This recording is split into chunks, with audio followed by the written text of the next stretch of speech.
The exhibition, Diane Arbus in the Beginning, is based on the idea that something happened in the first 7 years that the artist worked. I'm really interested in beginnings, and the Diane Arbus archive at the Met offered an unbelievably great opportunity to explore her work in detail with images that had never been seen, prints by her, made in her own darkroom, by her own hand, that had never been seen.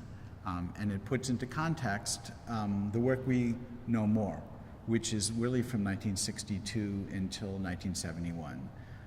All in all, there's really only 15 years of work. Arbus began when she was about 33 years old, and she completed 15 years of work, and then she took her life, her own life.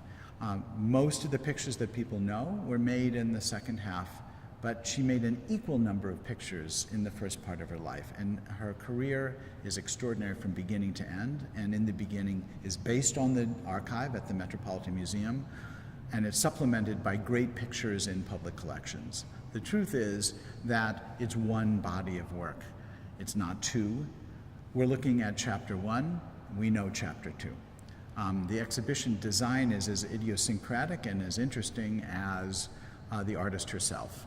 Instead of having sequential galleries with a set of pictures of one subject or chronologically, it's an open space, and the viewer gets to make his or her own decision what path to follow. And that's interesting because it mirrors what Arbus did. She didn't go out to decide and to make just portraits of children one day, and the next day couples, and the next day female impersonators, and the next day people who work in movie theaters. She did everything, and she did it simultaneously.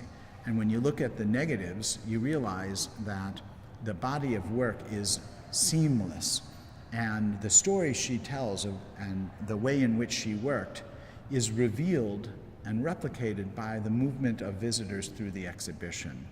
It's exciting, it makes the visitors active, not passive, and it's a gift to the audience to be able to find their way to their own subjects. Some people may not even see all the pictures, but I know they will have an experience that they will never forget. When Arbus began, she used a 35mm camera, which made rectangular pictures, and the show ends in 1962 when she begins to work with a square format camera, the Rolleiflex and then the Mamiya-Flex. And those differences are not so much in terms of her subject, but how she approached them and how she worked. For the most part, she only made 1 or 2 pictures of any given subject, and then she moved on to the next one. And she waited for something. She worked very differently than other photographers. She waited until her subjects responded to her. She wanted that one-to-one relationship. She didn't want to make a picture and then sneak off and make another one. She wanted that sort of performative relationship. She wanted a dialogue with her subjects. And what you get from that experience is ourselves. We are implicated because we now think about ourselves being the viewer and having a direct relationship with those same subjects. And the questions she asks are existential ones. You know, who are we, and how did we become the person we want to be? How do we overcome our genetics and our identities and our class and our situation in life, even our gender, to become what we want to be? These questions are ones that are transmitted to the viewer in very powerful ways. When she works with the square format camera, and that's at the end of in 62, at the end of the show, when she works with that camera, we realize that she has even a more intimate relationship with her subject, because she's not putting the camera to her eyes. She never takes her eye off the subject.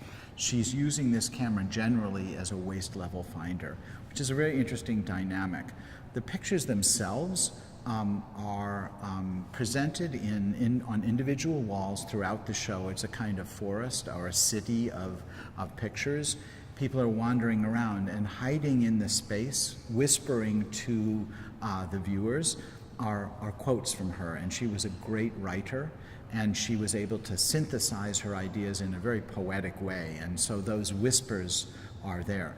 You know, Arbus believed, and one of the things she said was that a photograph was a secret about a secret, that the more it tells you, the less you know. It's one of the quotes in the show, and there's something truthful about that.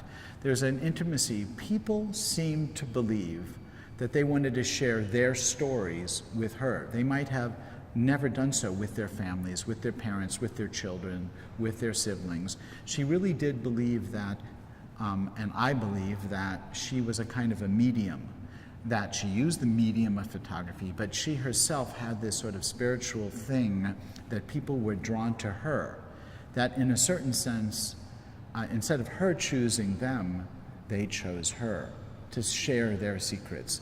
And that is definitely built into this exhibition, its very structure, and I think the meaning of many of the pictures.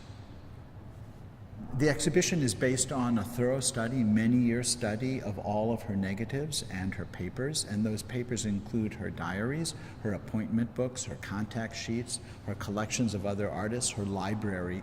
The notebooks and the appointment books reveal a lot to us about how she worked, where she found her subjects. She was a list maker. Some of us are endlessly making lists and crossing them off. She was very active about pursuing her subject. She wanted to make pictures of twins. She wanted to photograph female impersonators. She wanted to photograph certain types of circus performers. She wanted to photograph taxi dance halls. She wanted to photograph individuals with this sort of embrace, this wide embrace of culture. Everything is on the same level. She did not see a hierarchy between people. She was interested in how we become the people we want to be. And that embrace was generous, and it's actually fascinating to see through her diaries and appointment books what she was looking for. Without an archive, you could not understand that. She also photographed in the movie theaters. She photographed and made lists of movies she wanted to see.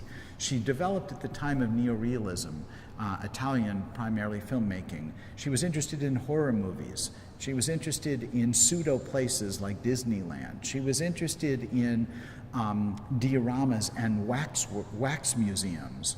When you photograph something that is inherently artificial, wonderfully it becomes real. And she was interested in that dynamic as well.